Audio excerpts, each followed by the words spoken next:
So is the Sonicblast a plated Nova Blast? I know that a lot of runners were requesting. Well, it's definitely not that. Now, is it a plated Super Blast? Well, it's probably closer to being a plated Super Blast than what it is a plated Nova Blast. But this is what I think it is. I think it is just the replacement for...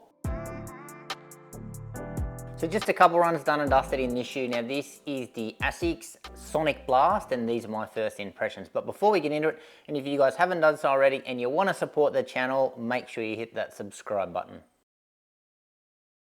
And with the specs, so this one is a neutral road running shoe designed for those up-tempo training sessions and also daily use as well. Now you're going to be able to pick it up in Australia, pretty expensive here, $290 or $180 in the US. Now in the weight, not too bad here, 250 grams or 8.8 ounces. Now that's in my size, this is a US 8.5.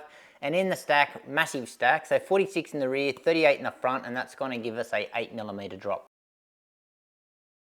And in the upper, so the material that they're using here is a engineered mesh. Now I must say that the actual design of the upper, it's quite simple, but it's effective, and I have seen it on a ASICS shoe before, which I'll cover later. Breathability though, excellent. A little bit of structure here in the heel counter, so quite solid. Minimal to a medium amount of padding around the heel collar. A really thin tongue, which is gusseted. Now the tongue I've seen again on other ASICS shoes. Couple of pads on the top.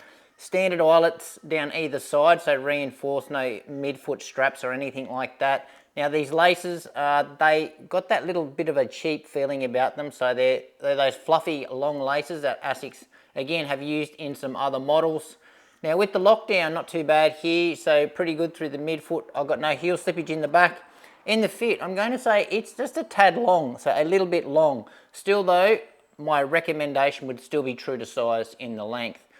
In the width, probably normal in the width, and there's a good amount of toe box volume as well. Build quality, ASICS, it's always good. Stepping comfort, yeah, it's not too bad, so it's not uncomfortable, but you'll notice when you put the foot in that the shoe is quite rigid. And in the outsole, so it's great to see they are using ASICS grip on the bottom. So especially for the price that we're going to pay for the shoe, so we want that premium product, and we've got it here. So segmented off, which I really like to see. So we've got this bit of a horseshoe shape in the forefoot, a little bit here in the high wear areas at the back, and you can see they've gone with that little pod there in the middle of the forefoot as well, which is a very similar outsole design as what's in the Nova Blast and the Super Blast as well. Now, the rest of it is exposed foam with a little window here that you can see that exposed plate, which we'll cover later. Now, in the grip department, I've only run in this shoe in the dry conditions, but I know if it is the genuine ASICS grip, we're going to have no issues with this one. In the wet conditions, it's obviously got a pretty tame tread design, so it's probably not that suitable to be taken off the road and onto those trails. And with the durability as well as its ASICS grip, I've got no concerns here. And in the midsole, so they've got a dual density setup, so two types of foam. So their top layer is their brand new foam, so FF Turbo2. So that foam also features in the brand new ASICS Mega Blast, which I've got an upcoming review very shortly. So that is the top layer here, and under that one we have got the bottom layer of foam, and that is a FF Blast Max, and that's the foam that features in the Nova Blast 5. Now sandwiched between those two laser foam, they have got their Astro plate, so giving this shoe some serious rigidity. So stiffness wise, check this out, it's a pretty stiff shoe, but it's got a good amount of snapback. So it's not a carbon plate as you can see, or I would snap that, but yeah, pretty stiff plate, especially in comparison to other like plasticky feeling type plates, even though they say this one I think is a Pebax plate, but that's the Astro plate. Geometry wise, again, we have got a pretty aggressive forefoot rocker here. So not super early, not super late, somewhere in the middle, but yeah, this one is certainly designed for those faster paces.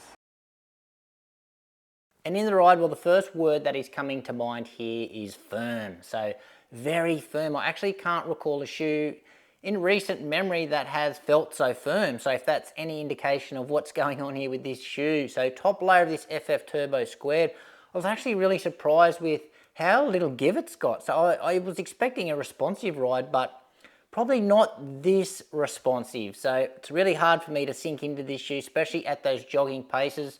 You really need to put some pace into the shoe, and that's when you start can start to get a little bit more out of the shoe. So yes, once you're putting the pace through it, yes, it's responsive, it's poppy, it's snappy, and it is propulsive, so especially with the geometry. But as I said, you've got to be putting some pace through the shoe, well, especially for me and my lightweight. Now, stability wise, no issues whatsoever. This thing is as solid as a rock. So likes in this shoe so far, I'm going to say the ASICS grip on the bottom of the shoe. Great to see they haven't skimped out on us there. Also the simple design of the upper. And what I'm still figuring out is the ride, and was it ASICS' intention to create a ride this firm? So looking at the shoe, FF Turbo at the top, a plate, FF Blast Max, which is a soft and squishy foam.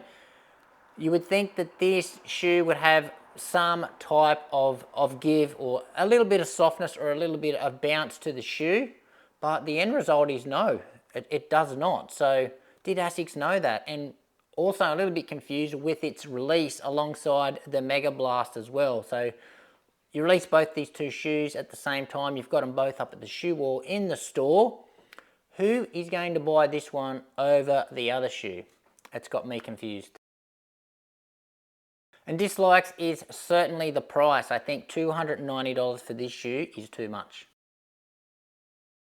And just wrapping up my first impressions here, so is the Sonicblast a plated Nova Blast? I know that a lot of runners were requesting. Well, it's definitely not that. Now, is it a plated Super Blast? Well, it's probably closer to being a plated Super Blast than what it is a plated Nova Blast. But this is what I think it is. I think it is just the replacement for this shoe.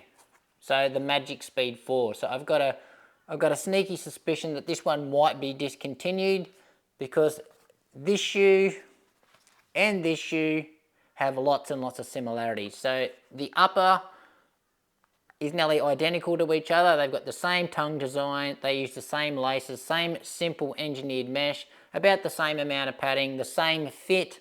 The geometry in both shoes is very similar, but both marketed at the same types of runs. So those up-tempo workouts, yeah, daily use, but in comparison to these two rides, and I might do a comparison with these two shoes later on, but they deliver the same. Like, they really feel much better when you put some pace through it. But the Magic Speed 4 is not as firm, so especially through the heel. So this one's got a little bit softer of a ride, but still super repulsive, propulsive, responsive, just like this shoe. But this shoe is now much more expensive. So the addition of this FF Turbo squared hasn't really added much performance to, I think, this shoe.